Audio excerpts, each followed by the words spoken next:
स्वामी समर्थ. स्वामी आलेले सर्व स्वामी भक्त सर्वांचं स्वागत आहे आपल्या चॅनलवरती. आपल्या चॅनलला सबस्क्राईब केलं नसेल तर चॅनलला सबस्क्राईब करून घ्या, शेअर करायला विसरू नका. गुप्तधनाबाबत मित्रांनो आज मी तुम्हाला काही गोष्टी सांगणार आहे. नक्की गुप्तधन कसं सापडतं, कसं सापडायला पाहिजे, कसं शोधावं आणि सगळ्या गोष्टीच्या बाबतीत मी तुम्हाला सांगणार आहे. गुप्तधन हे मुळात जमिनीखाली आपल्या पूर्वजांकडून ठेवण्यात आलेलं असतं. हे कसं राहतं हे लक्षात घेऊया.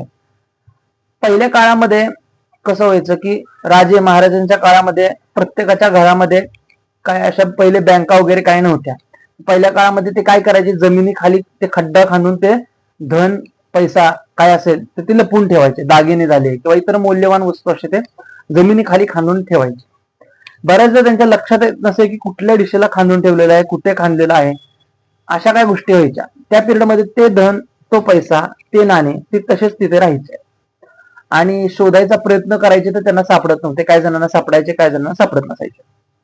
आताच्या काळामध्ये बरेच असे भोंदू लोक त्या धनापायी लोकांना लुटतात व त्यांचा गैरफायदा घ्यायचं पाहतात. आता हे धन मिळतं कसं हे लक्षात घेऊयात. बऱ्याचदा आपण पाहतो की गुप्तधनाचे एकूण 2 प्रकार आहेत. एक गुप्तधन असं आहे की ते शापित असतं. मुळामध्ये लोकांकडनं लुबाडलेला पैसा असतो. त्या काळामध्ये बऱ्याच जणांकडनं हिसकून घेतलेला पैसा असतो. तर ते काही जण ते लपून ठेवण्यासाठी वेगवेगळ्या जागा निवडायचे, तिथे ते खांदून ठेवायचे. काळानुसार त्यांची हत्या वगैरे झाल्यानंतर ते व्यक्ती मरून जायचे, पण तो धन लपून ठेवलेला तो राज त्यांच्यापर्यंत असायचा.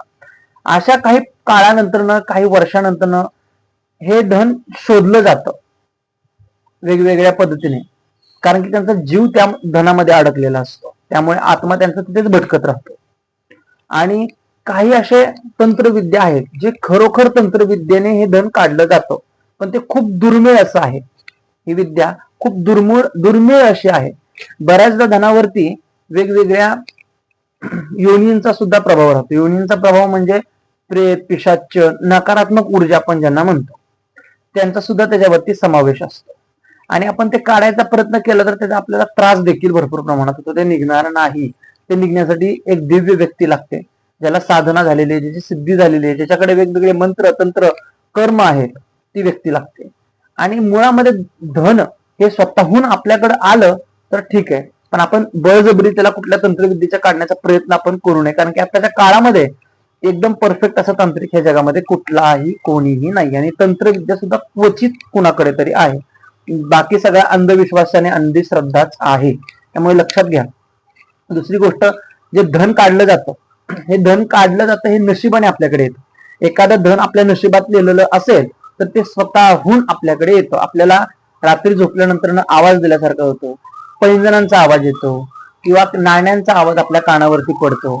अशा काही गोष्टी घडतात की आपल्याला समजतं की काहीतरी आपल्याला आहे. त्यावेळेला तुम्हाला ते धन लाभू शकतं. आता जे दुसऱ्या प्रकारचं जे धन आपल्याला मिळतं ते असंच पुरून ठेवलेलं असेल पूर्वजांनी कुणी, तर ते धन आपल्याला सहज मिळतं. पण ते कसं मिळतं, तुमच्या नशिबात असेल तर. तुम्ही गुप्तधनाच्या नादी नाही लागताल तर तेवढंच चांगलंय. तुम्ही सरळ मार्गी जीवन जगा, तुम्ही साधना करा, तुम्ही सिद्धी करा. तुमच्या जीवनामध्ये होईल तितकं तुम्ही सकारात्मक ऊर्जा तुम्ही धारण करा. जेवढं जास्त होईल तेवढं पॉझिटिव्ह राहा. ह्यामध्ये तुम्हाला भरपूर असं यश मिळणार आहे.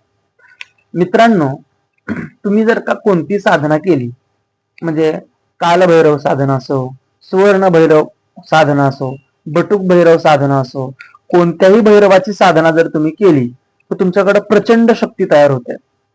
म्हणजे काय, धन आकर्षण होतं, पैसा आकर्षण होतो, यश मिळतं. वेगवेगळ्या साधना असतात, त्याचे वेगवेगळे प्रभाव तुमच्यावरती पडतात. तुमच्या शरीरामध्ये ऊर्जा राहते. तुम्हाला समजतं कोणत्या दिशेला काय आहे, जमिनीत काय आहे, तिकडे काय आहे, इकडे काय आहे. अशा काही गोष्टी असतात ते तुम्हाला समजतात. त्यामुळे तुम्ही साधना करताल, साधना मार्गामध्ये राहताल तर तुम्हाला भरपूर असं यश मिळणार. हे माझं वाक्य लक्षात ठेवा, हे लिहून ठेवा. हे तुम्हाला नक्की कुठेतरी कामाला येईल असं माझं म्हणणं आहे. आपल्या चॅनलवरती साधना सुद्धा दिलेल्या आहेत. वेगवेगळ्या साधना वगैरे आपण देणार आहे, लोकांना मार्गदर्शन करणार आहे, जेणेकरून ते साधना करतील तर त्याचा त्यांना 1000 पटीने चांगला रिझल्ट मिळेल. हो. आणि कसं होतं की बऱ्याचदा आपण काही बंधू लोकांकडे जातो आणि भरपूर अशा ह्याने फसून जातो. आपल्याला त्यांच्याकडनं काहीतरी आध्यात्मिक गोष्टीतनं फायदा व्हायला पाहिजे असं आपल्याला वाटतं, पण आपलं होतं काय, त्यामध्ये नुकसान होतं. ते आपल्याला लुटतात, आपल्याला फसवतात, आपली फसवणूक करतात आणि बराचदा वेळेला आपल्याकडनं भरपूर असा पैसा मोठ्या प्रमाणात उघडला जातो. त्यामुळे तुम्ही लक्षात घ्या की कुणाकडेही जाऊ नका. आता मी युट्यूबवर तुम्हाला जी काय साधना देईल किंवा ज्या काय गोष्टी आध्यात्मिक मार्ग तुम्हाला देईल, हे सर्व काही जे तुम्हाला मी देणार आहे हे माझ्यातर्फे मी तुम्हाला फ्री म्हणून देणार आहे. की कारण की का, तर ही जी विद्या आहे, हे काही जे माझ्याकडे ज्ञान आहे हे लुप्त होत चाललंय. हे मला माझ्या गुरूंकडून मिळालं. ही म्हणजे माझी एक माझं नशीब म्हणू शकतो मी. माझ्याकडे काय गोष्टी आहेत हे मी तुम्हाला युट्यूबच्या माध्यमातून देणार आहे. कर्मकांड संदर्भात किंवा तंत्रविद्ये संदर्भात कोणता उपाय केल्याने काय होतं, कोणता गोष्टी केल्याने काय होतं, झटपट पैशाचं आकर्षण कसं व्हावं, झटपट तुमच्याकडे पैसा कसा आकर्षित व्हावा, तुमच्याकडे कामामध्ये यश मिळत नाही, कामामध्ये यश तुम्हाला कसं मिळावं, या सगळ्या गोष्टी मी तुम्हाला याच्यामध्ये सांगणार आहे.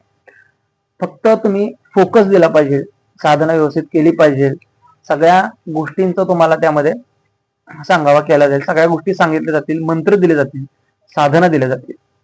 मित्रांनो, चॅनलला सबस्क्राईब केलं नसेल, चॅनलला सबस्क्राईब करा, व्हिडिओला लाईक करा आणि शेअर करा. श्री स्वामी समर्थ.